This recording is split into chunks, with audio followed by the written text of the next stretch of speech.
Quand on inaugure une exposition, même si c'est dans les conditions qu'on connaît aujourd'hui, il est important de se demander quel est le sujet de cette exposition.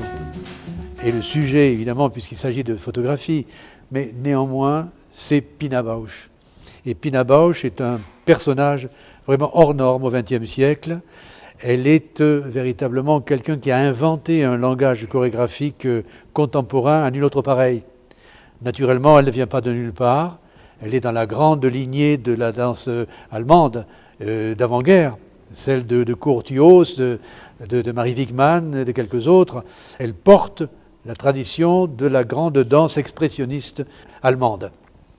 Simplement, ce qu'elle va ajouter de plus, c'est que quand elle va revenir, c'est une femme qui est née en 1940, quand elle va revenir en Allemagne pour travailler, elle va prendre en charge quelque chose qui a traversé complètement de part en part l'Allemagne, c'est évidemment la tragédie du nazisme et aussi la tragédie des formes qui, depuis l'expressionnisme jusqu'à cette grande folie collective qui a emporté l'Allemagne, a été aussi une folie des corps et qui a emporté des corps dans un mouvement.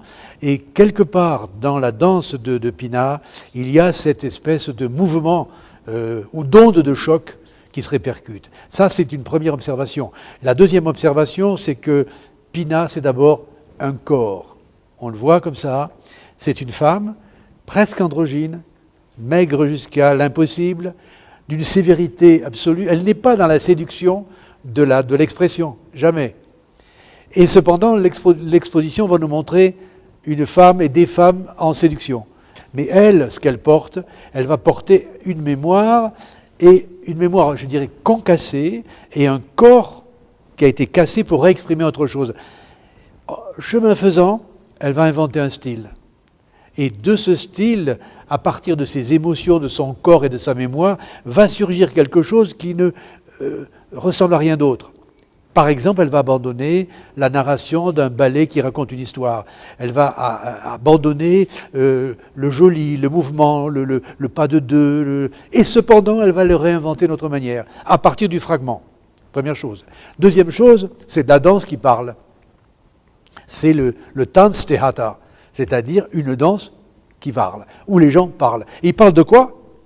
Ils ne racontent pas des histoires, ils parlent d'eux-mêmes. Qui suis-je? D'où je viens? Troisième observation, ces danseurs viennent de partout. Ils sont pluriethniques. Donc ce théâtre est le théâtre le plus actuel qui soit, mais il se passe dans la danse. Il se passe où? Il se passe à Wuppertal, dans un endroit inimaginable pour de la danse. Ça, c'est un creuset tout à fait particulier et très spécifiquement allemand. Mais très vite, ça devient international. Et elle va avoir un soutien extrêmement important au Théâtre de la Ville de Paris, qui va être son deuxième promontoire de lancement. Elle va être là, devenir là extrêmement connue, universellement connue. Enfin, Pina va introduire ensuite un regard sur la femme spécifiquement et sur la relation de l'homme et la femme qui est unique parce que c'est essentiellement sur le registre du malentendu, me semble-t-il, que ces relations s'établissent. Et donc, quand on regarde ça et quand on regarde sa postérité, je regarde avec émotion cette photo qui est de 2006, c'est-à-dire 3 ans avant sa mort, et vous remarquerez que cette position est une position de cariatide, de quelqu'un qui est déjà une statue, qui est déjà rentré dans l'histoire de la danse, étrangement, pas par le mouvement, mais par le hiératisme, c'est-à-dire qu'elle est posée véritablement comme un pivot dans l'histoire de la danse contemporaine. Moi, on l'a mise ici en relief, parce que c'est une des photos qui nous émeut le plus.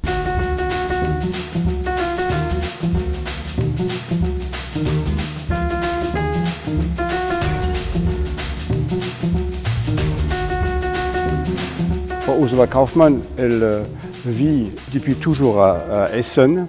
Elle a suivi depuis 1984 tout ce qu'elle a fait Pina Bausch. Et elle est bien au courant, évidemment, de son travail. Et elle a suivi ça avec un grand enthousiasme.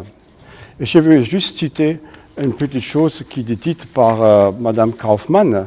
Je ne m'intéresse pas tant à la façon dont les gens bougent qu'à qu'ils remuent profondément.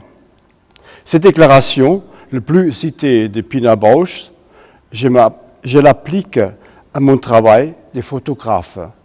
Alors, elle me dit personnellement, elle ne sait pas à quel moment elle prend en photo. Elle est là, aperçoit, elle se met dans le jeu et paf, elle fait son photo. Et après, pour nous dire exactement comment elle a réussi, comment elle est arrivée à ça, elle ne peut pas le dire. Autant je suis contente de recevoir cette magnifique exposition ici dans le Parvis pour cette émotion, de le voir figer cette émotion qu'elle a mis dans ses photos.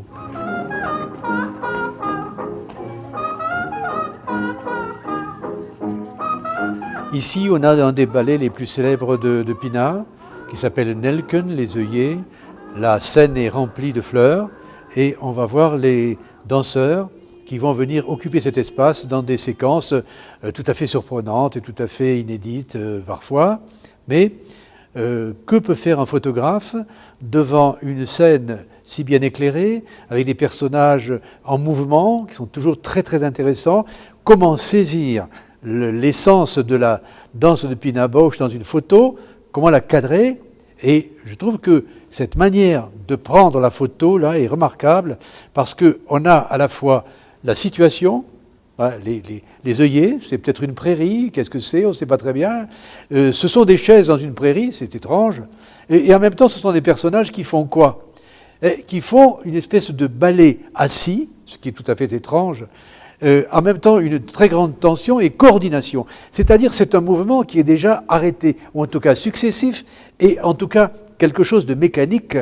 Et le mécanique dans le vivant, chez Pina, s'en renvoie aussi à beaucoup de choses, parce que qu'est-ce que c'est le mécanique dans le vivant? C'est aussi le défilé. Et il y a beaucoup de défilés dans la danse de Pina. Je n'insisterai pas sur le sujet, mais je trouve que la photographe, en prenant les 2/3 de la photo sur ces personnages très groupés, très masses, sur un fond noir, dit l'essentiel des choses. Intéressant de voir comment cette photo renvoie à une autre photo du même plan, mais beaucoup plus élargie, et puis ensuite se focalise sur un personnage avec un instrument, un accordéon, mais qui est refermé, c'est-à-dire qui n'est pas dans le moment du jeu, et qui traverse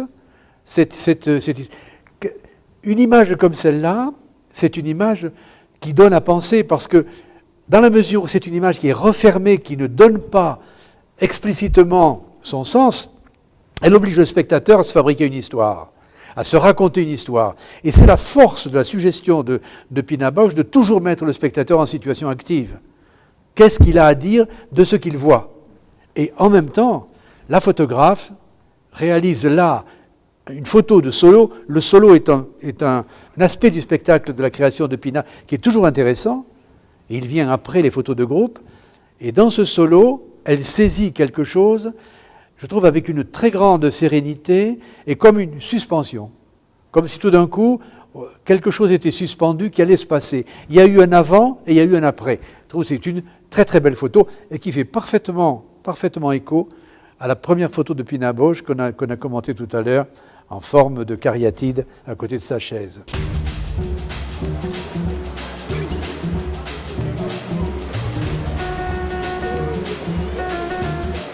Alors le parti pris ici, c'est de mettre les grandes photos de l'exposition sur Pina Bausch, d'Ursula Kaufmann, à la vue de tout le monde. Ce sont de très grands formats et elles sont présentées à tout le monde, donc vers un public très important. Il y a plus de 5000 personnes qui passent tout le temps ici. On a deux lieux d'exposition, celui-ci avec 3 grands formats et 2 autres qui sont dans l'hypermarché. Aussi pour saisir le spectateur dans la surprise de la rencontre avec la photographie et avec la danse. Et c'est dans l'ADN du Parvis, ça, de toujours mettre la culture sur le trajet des pratiques domestiques et populaires de gens qui s'attendent peut-être pas forcément à voir de l'art et auxquels on propose, dans cette situation particulière, de voir des photos d'une grande photographe, en l'occurrence Ursula Kaufmann.